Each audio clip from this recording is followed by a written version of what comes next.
tout le monde et bienvenue dans ma nouvelle vidéo YouTube. C'est l'heure de faire le bilan un mois après l'arrêt de ma transformation physique. 1 an de stabilisation dans cette vidéo, je vous dis tout. Si vous arrivez ici, bienvenue, je suis Émilie, je parle de bien-être corps, esprit, de tout ce qui fait du bien et aussi de ma transformation physique. J'ai perdu plus de 80 kilos en 2 ans. Pendant la première année, j'ai suivi un coaching nutritionnel et sportif que j'ai continué toute seule la 2e année. Et donc la 3e année, celle qui vient de s'écouler, je me suis stabilisée. Donc je vous parle il y a un petit peu plus d'1 an de pourquoi j'ai choisi de me stabiliser. Donc je vous invite à regarder cette vidéo, je ne vais pas revenir sur le sujet ici, mais je voulais vous expliquer comment s'est passée cette année où finalement je n'ai plus cherché à changer physiquement, je n'ai plus cherché à perdre du poids, j'ai simplement, plus ou moins, vous allez le voir, essayé de me stabiliser. Quand je dis plus ou moins, c'est parce qu'en fait la stabilisation dans ma tête c'est quelque chose de fluide et de flexible. Je n'ai jamais envisagé ma stabilisation comme quelque chose de rigide, à savoir il fallait que je pèse tout le temps le même poids. Je sais qu'il y a beaucoup de choses qui influent sur le poids, le sommeil, le stress, évidemment l'alimentation, la dépense quotidienne, mais les hormones, voilà, il y a beaucoup de choses qui influent sur le poids et donc à aucun moment je me suis dit je pèse tel poids et je veux garder ce poids pendant 1 an. C'était pas mon objectif. D'ailleurs je me suis pesée parce que quand même on parle de poids, donc je me dis que ça pouvait être bien dans une vidéo bilan de vous donner quelques données. Je pèse aujourd'hui 72,6 kg. Au moment où j'ai arrêté ma vidéo l'année dernière, je sais plus combien je pesais, mais sûrement 74 ou 73, quelque chose comme ça. Toujours est-il que toute cette année où je me suis pesée, à savoir que je me suis pesée 1 fois par mois et là dernièrement plus fréquemment parce qu'en fait je fais un drainage lymphatique et donc j'ai besoin de noter un peu les évolutions, qu'est-ce que ça me fait perdre en termes de poids de corps, en fait d'eau, quand est-ce que ça revient, enfin voilà, donc je me pèse là à l'heure actuelle 1 fois par semaine, mais c'est anecdotique. Durant toute cette année, je n'ai jamais pesé moins de 70 kg ou plus de 75 kg. C'est vraiment une fourchette dans laquelle je suis restée sans y faire particulièrement attention, c'est-à-dire que je ne me suis pas dit tu ne dois pas descendre en dessous de 70 et tu ne dois pas monter au-dessus de 75. C'est quelque chose que je me suis pas dit. Donc ma stabilisation à moi, elle est un petit peu particulière comme vous le voyez, puisque il ne s'agit pas d'un chiffre, mais c'est plutôt une stabilisation qui s'est faite de façon très fluide, autour de plus ou moins 5 kg sur l'année. Je pense particulièrement que si mon corps est resté aux alentours de 70 et 75 kg, c'est parce que quelque part c'est un poids qui lui convient, parce que j'ai perdu beaucoup de masse graisseuse, que j'entretiens aussi, et j'en reparlerai, ma masse musculaire avec du sport, et que j'ai aussi de la peau distendue à plusieurs endroits qui elle aussi pèse et que je ne peux pas perdre. Donc à l'heure actuelle, je sais pas si on m'enlevait toute ma peau distendue, si j'aurais pas 2-3 kilos en moins, enfin j'en sais rien, toujours est-il que ça pèse, c'est évident, et c'est quelque chose de toute façon que je ne peux pas perdre. Donc je pense aujourd'hui que mon corps, il est quelque part à son poids de forme, étant donné que je maintiens cette fourchette de poids sans difficulté, sans en faire quelque chose de très mentalisé, sans faire attention, voilà, de façon tout à fait normale, en vivant de façon tout à fait normale. Et c'est d'ailleurs ce que je vous avais dit quand j'ai arrêté ma transformation il y a 1 an, mon corps ne voulait plus bouger. Voilà, ça faisait 1 ou 2 mois que je ne perdais rien, ni en centimètres, ni en poids, etc. Et j'avais la sensation que j'étais arrivée à un point où il était bien. Et je pense honnêtement que c'est le cas, et que c'est pour ça que je reste dans cette fourchette-là. Il y a quelque chose que j'ai oublié de faire, c'est de prendre mes mensurations. Je sais même plus si je les avais pris il y a 1 an quand j'ai arrêté, toujours est-il que là je les ai pas, mais je peux vous dire avec certitude que j'ai perdu en termes de centimètres parce que je le vois en fonction des trous où je mettais mes ceintures il y a 1 an, donc je fais sensiblement le même poids sur la même fourchette, mais il y a des endroits, je le vois bien sur mon corps, où je me suis affinée en termes de bras, en termes de taille, en termes de hanches, de cuisses, voilà, je vois, il y a des choses que j'ai depuis 1 an dans lesquelles je suis plus à l'aise entre guillemets, enfin j'étais à l'aise mais voilà, où j'ai un peu plus de place, et vraiment particulièrement sur mes ceintures, ça se voit, j'ai 1 à 2 crans de moins suivant, encore une fois, la période du mois, hein, parce que en période de règles je suis plus ballonnée, la période de la journée aussi. Néanmoins voilà, je vois que j'ai perdu en termes de centimètres sur certains endroits. Je vous parlais tout à l'heure d'entretien de ma masse musculaire, j'ai continué à faire du sport, du renforcement musculaire, un petit peu moins régulièrement que pendant ces 2 premières années où vraiment c'était systématiquement 3 fois par semaine. Là je m'écoute plus, c'est-à-dire que si je suis fatiguée par exemple je vais pas le faire, parfois je pouvais le faire avant. Si j'ai besoin d'autre chose, de faire une séance de yoga, si j'ai besoin de relâcher autrement la pression, si j'ai besoin de prendre soin de mon corps autrement, je le fais, je m'écoute, mais c'est quelque chose que je fais quand même toujours. De ce fait, je n'ai pas perdu de masse musculaire, j'ai une balance impédensomètre, donc c'est aussi quelque chose que je surveille quand je me pèse 1 fois par mois. Je n'ai pas perdu de masse musculaire, même si il y a une période de 2 mois où je n'avais pas fait de renforcement musculaire, tout simplement parce que, je vais en parler aussi juste après je pense, mais en termes de macro, je fais toujours attention à manger assez de protéines et je bouge toujours aussi au quotidien, je prends soin de ma masse musculaire, je l'utilise et c'est aussi pour ça qu'elle ne disparaît pas. Finalement, il y a quelque chose de global qui va toucher plein de points que je vais aborder, c'est que j'ai gardé les changements que j'avais faits durant ces 2 premières années en habitude de vie. Ce qui fait que donc je fais toujours mon sport, je marche toujours beaucoup comme avant et je mange aussi de façon aussi équilibrée qu'avant, c'est-à-dire en faisant attention à mes macronutriments, lipides, glucides, protéines. Je ne pèse pas, je ne compte pas ce que je vais peser si c'est par exemple mes féculents parce que ça j'ai toujours pas l'œil. mais voilà, je suis pas du tout au gramme près, je suis même pas aux 10-20 grammes près, enfin voilà, c'est vraiment un indicateur. Et donc j'ai gardé ces habitudes de manger de façon équilibrée en faisant attention à mes apports, sachant que aujourd'hui je sais en fait de quoi j'ai besoin, je connais les apports dans les aliments parce que ça fait 3 ans maintenant que je me nourris comme ça, de façon plus équilibrée. Et au-delà de ça, mon corps a aussi vraiment pris cette habitude. Et je m'en rends compte parce que dès que je mange quelque chose de beaucoup plus gras, beaucoup plus riche, beaucoup plus salé, beaucoup plus sucré, eh bien il réagit directement. Par exemple, il y a pas longtemps, j'ai fait une dégustation Pierre Hermé, avec Fleur d'ailleurs. C'était délicieux, on a goûté plein de choses, on a mangé un peu plus que de raison parce qu'on voulait tout goûter.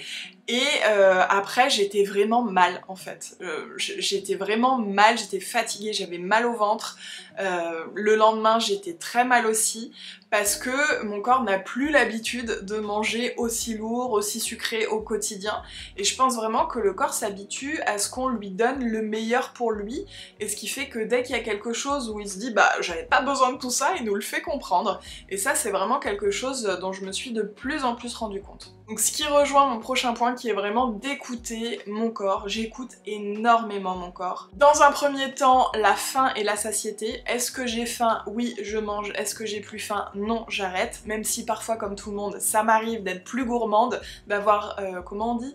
Le ventre plus gros que... Non, les yeux plus gros que le ventre. Donc par exemple avec la dégustation Pierre Hermé où je savais très bien que j'avais trop mangé après. Mais voilà, c'est quelque chose de très rare, je m'écoute énormément et ça je pense que c'est vraiment la clé quand on a réappris à manger de façon équilibrée, réapprendre à écouter sa faim, sa satiété et aussi ses envies, ses plaisirs. Je me fais toujours plaisir en mangeant, je mange jamais quelque chose juste parce qu'il faut le manger, parce que j'ai besoin de tel apport, etc. J'associe toujours nourrir mon corps et me faire plaisir. Quand je vous dis que c'est des habitudes de vie, c'est aussi des choses que j'ai arrêtées entre guillemets pendant mon coaching et enfin ces 2 années de transformation et que je n'ai pas repris aujourd'hui. Par exemple, je bois toujours très peu d'alcool. Alors j'en buvais peu avant, mais j'en bois encore moins maintenant parce que je me souviens il y a quelques années avec mon chéri, on pouvait boire un apéro, une bière le soir. C'est plus du tout quelque chose qu'on fait, ça ne nous manque pas du tout. On va apprécier boire un verre de vin, boire un spritz. Si vous me suivez, vous savez que j'adore les spritz, c'est Hugo Spritz Saint-Germain.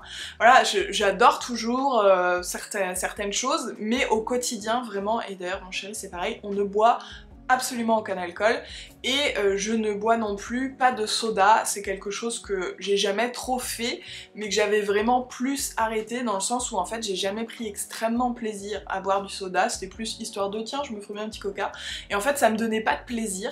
Aujourd'hui je préfère boire quelque chose qui va vraiment me faire plaisir, donc si j'ai envie que ce soit sucré ou pas je vais le faire mais la plupart du temps c'est jamais un soda. Voilà.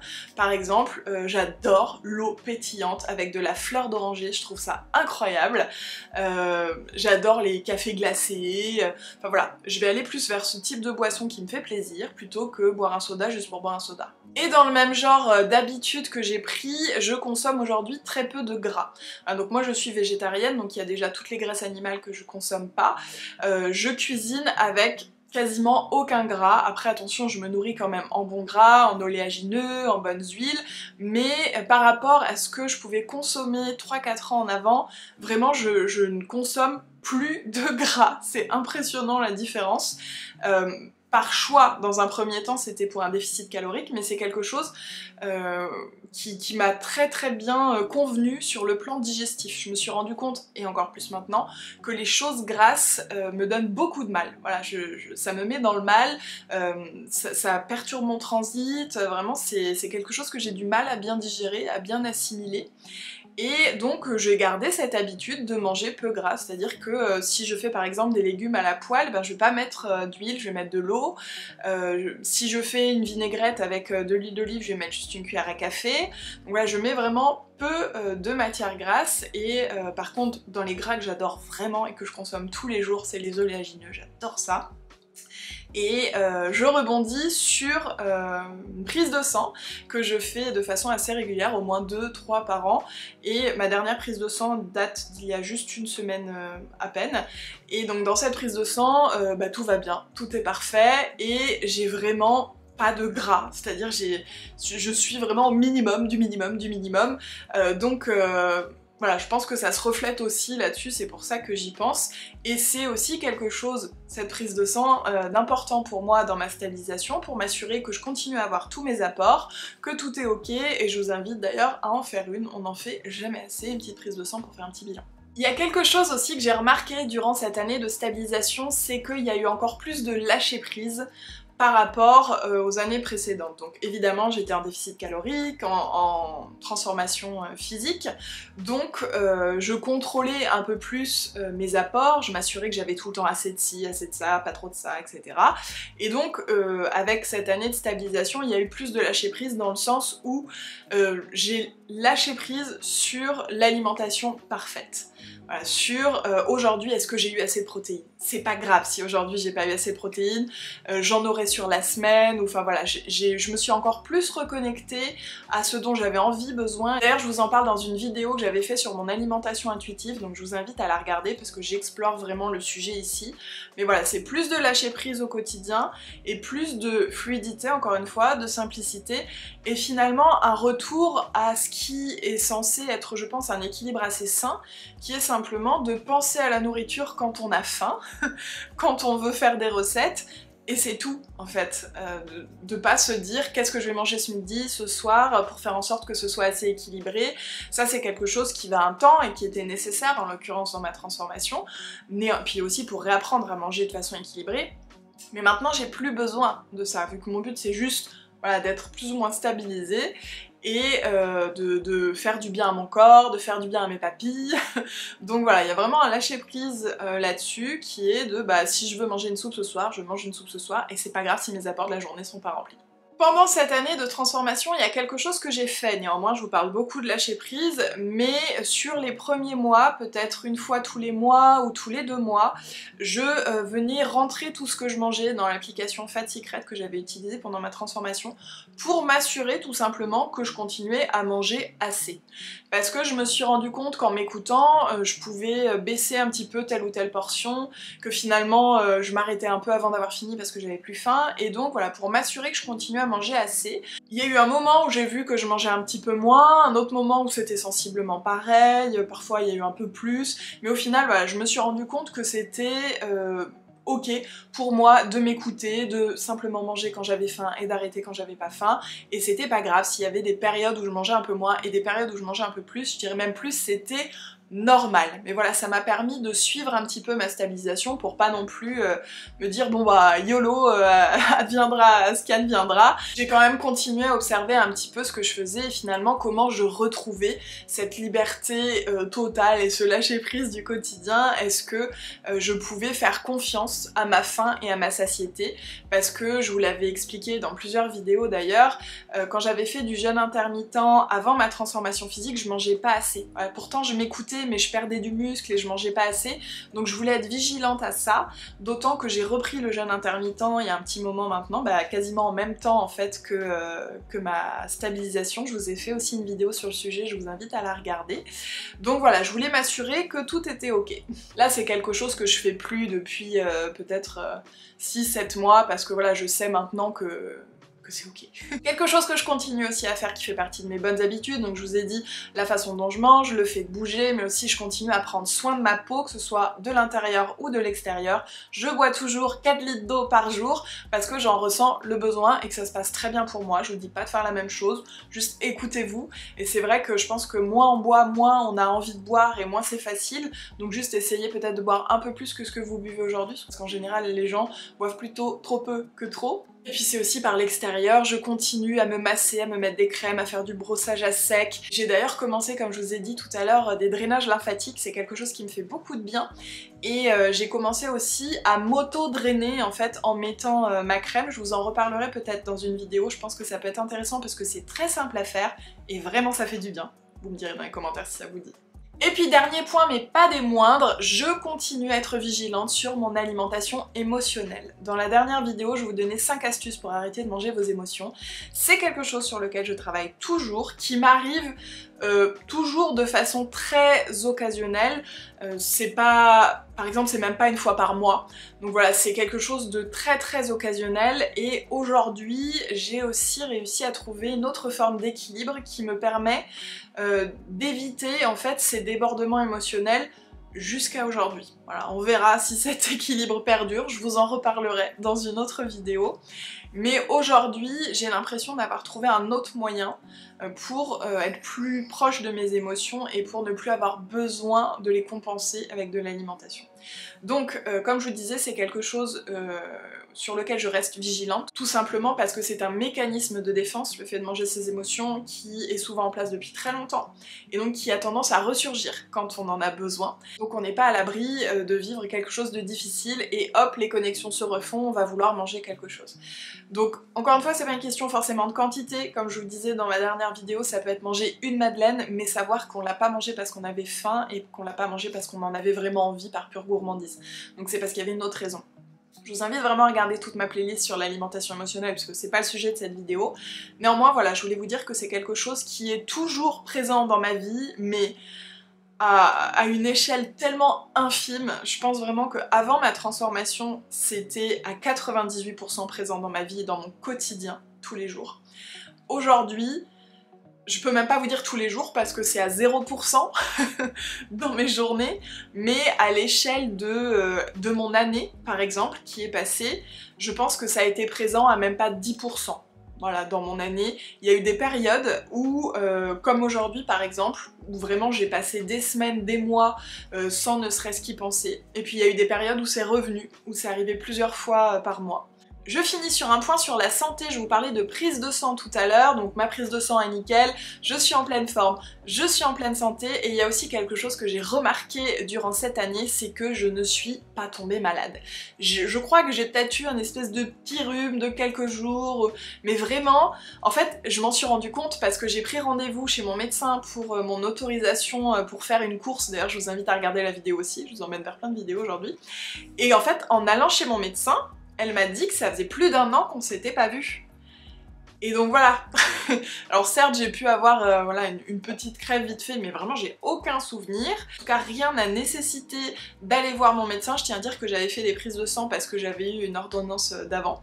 Mais voilà, je n'ai pas vu mon médecin traitant pendant 1 an et je n'ai pas été malade en fait. Et j'ai vraiment l'impression que plus je prends soin de mon corps, de ma santé, plus il me le rend bien, plus j'ai de l'énergie, de la vitalité, de la force, de l'endurance, plus j'ai confiance en lui, plus je sais l'écouter quand il a besoin de se reposer, j'attends moins longtemps, j'essaie de lui donner plus ce dont il a besoin, ce qu'il me réclame, et vraiment il y a ce côté où plus on écoute son corps, plus on l'entend, et plus c'est facile de vivre en harmonie en fait avec lui. Si vous voulez aller plus loin sur le sujet du corps, je vous invite d'ailleurs à lire mon livre Je vais t'aimer mieux, mon corps, je vous mettrai le lien en barre d'infos. Et puis évidemment, je vous encourage à prendre soin de votre corps, même si aujourd'hui vous avez une relation compliquée avec lui, même si aujourd'hui vous l'aimez pas dans son entièreté, juste prenez soin de lui, parce que c'est lui qui vous permet de vivre, c'est lui qui vous permet de vivre des belles choses, c'est lui qui vous permet d'enlacer vos proches, c'est lui qui vous permet d'avancer chaque jour. On dit souvent qu'on s'occupe de sa santé quand on l'a plus ou quand on la perd et qu'on se rend compte à quel point c'est quelque chose de précieux. Donc n'attendez pas, je sais que c'est facile à dire, que c'est difficile à faire au quotidien, que c'est pénible de prendre des rendez-vous de santé, mais vraiment votre santé, votre bien-être, votre corps, votre bien-être physique et mental, c'est quelque chose d'hyper important. À partir du moment où vous avez tout ça, vous pouvez vous occuper du reste, mais commencez par vous occuper de vous s'il vous plaît. Voilà, c'était le bilan de mon année, je vous remercie de l'avoir regardé, je vous fais des gros bisous et je vous dis à très vite dans une prochaine vidéo.